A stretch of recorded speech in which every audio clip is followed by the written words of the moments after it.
नमस्कार दोस्तों। हिंदी साहित्य classes bye Rita ma'am channel में आप सभी का हार्दिक अभिनंदन करती हूँ, स्वागत करती हूँ।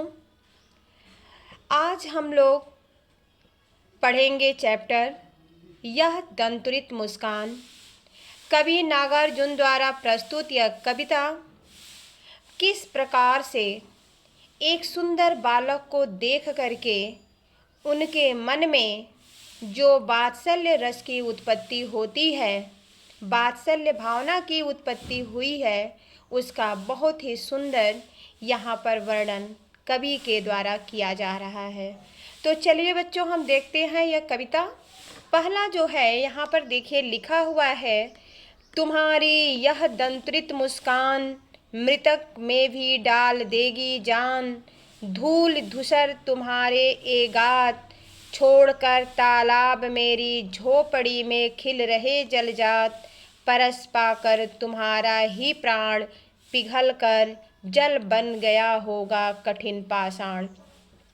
कवि कहते हैं कि छोटे बच्चों की जिनकी अभी दांत आए हुए हैं, आगे के 2 दांत, उनकी छवि को देखकर, उस बच्चे की छवि को देखकर कवि कहते हैं तुम्हारी यह दंतुरित मुस्कान जो है यह मृतक में भी डाल देगी जान।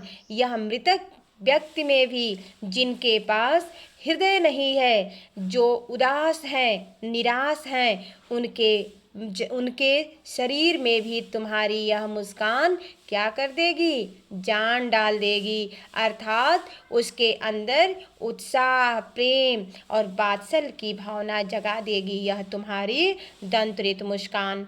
धूल धूसर तुम्हारे ये गात, धूल मतलब मिट्टी, धूसर मतलब सने हुए, तुम्हारे अर्थात बालक, ये गात मतलब होता है शरीर। कवि कहता है कि तुम्हारा धूल से सना हुआ यह शरीर ऐसा प्रतीत होता है, ऐसा लग रहा है मानो कि जलजात यानी कि कोई कमल है जो तालाब को छोड़ करके यह कीचड़ लगा हुआ शरीर मेरे झोपड़ी में खिल गया है। अर्थात कवि कहते हैं उस बच्चे को यह जलजात है, कमल का फूल है जो मेरे झोपड़ी में खिल रहा है। किस प्रकार से? ऐसा लग रहा है जैसे वो तालाब को छोड़कर मेरे झोपड़ी में खिल रहा है। परस पाकर तुम्हारा ही प्राण, कवि कहते हैं परस मतलब होता है स्पर्श की इस शिशु की।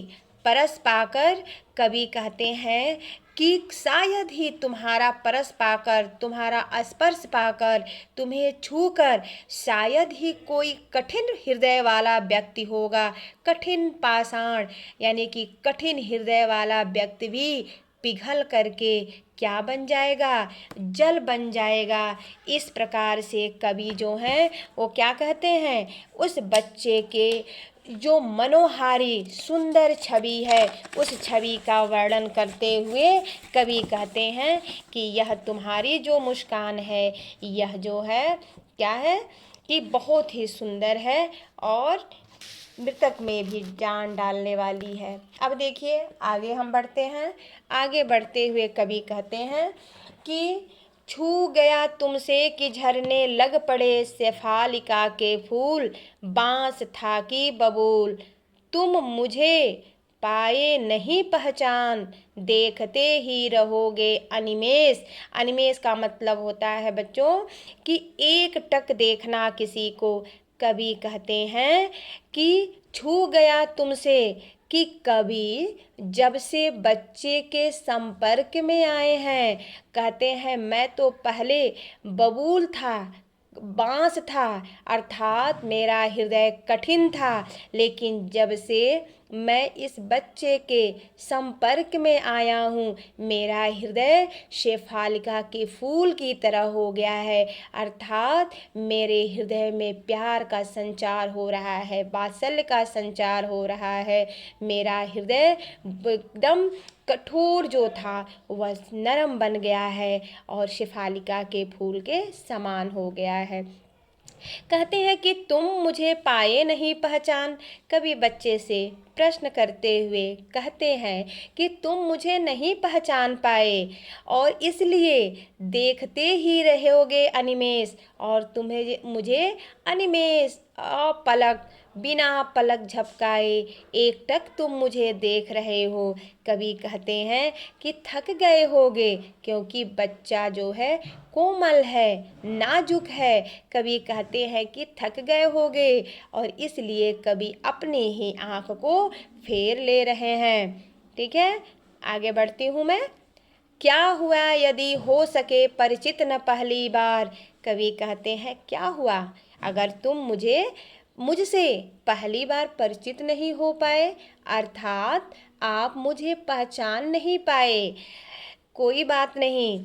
अब कवि जो हैं बच्चे की, शिशु की माँ को धन्यवाद देते हुए कहते हैं, यदि तुम्हारी माँ न माध्यम बनी होती आज, मैं न सकता देख, मैं न पाता जान तुम्हारी यह दंत्रित मुस्कान। कवि कहते हैं अगर तुम्हारी माता माध्यम न बनी होती तो मैं तुम्हें देख नहीं पाता, मैं तुम्हें पहचान नहीं पाता, और यह तुम्हारी जो दंत्रित मुस्कान है, इस मुस्कान को मैं कभी समझ नहीं पाता और मेरा हृदय कभी इस प्रकार पिघल नहीं पाता। अब कहते हैं कवि, धन्य तुम, बालक को कहते हैं तुम धन्य हो और माँ भी तुम्हारी धन्य है। मैं चीर प्रवासी, मैं इतर, मैं अन्य। कहते हैं मैं चीर प्रवासी हूँ, एक जगह निवास करने वाला नहीं हूँ, कभी यहाँ कभी वहाँ रहता हूँ। कवि कहते हैं शिशु के लिए कि मैं तुम्हारे लिए अपरिचित हूँ। इस अतिथि से प्रिय तुम्हारा क्या रहा संपर्क, उंगलियां माँ कराती रही मधुपर्क, देखते तुम इधर कनखी मार। यहाँ पर बच्चे की उस शरारत भरे नज़रों का बहुत ही सुंदर वर्णन कवि कहते हैं कि इस अतिथि से तुम्हारा क्या संपर्क रहा है। जब माँ तुम्हें मधुपर्क कराती है, अर्थात माँ की उंगलियों को पकड़ के जब बच्चा अमृतपान करता है और उस समय कनखियों से कवि को देखता है। कवि कहते हैं कि जब हम दोनों की आंखें चार हो जाती है, तब तुम्हारा जो यह मुस्कान है, दंत्रित मुस्कान, जब तुम मुस्कुराते हो और तुम्हारे आगे की दो दांत मुझे दिखती है, मुझे बहुत बड़ी छविमान लगती है। मैं इस हंसी पर मैं न्यौछावर हूँ। यह छविमान मुझे बहुत सुंदर लगती है, बहुत प्यारी लगती है। इस प्रकार से कवि इस पाठ में वात्सल्य का बहुत ही सुंदर वर्णन यहाँ पर करते हैं सरल शब्दों में। तो यहाँ पर इस पाठ का मैं समापन करती हूँ। धन्यवाद स्टूडेंट, नमस्कार, शुभ संध्या।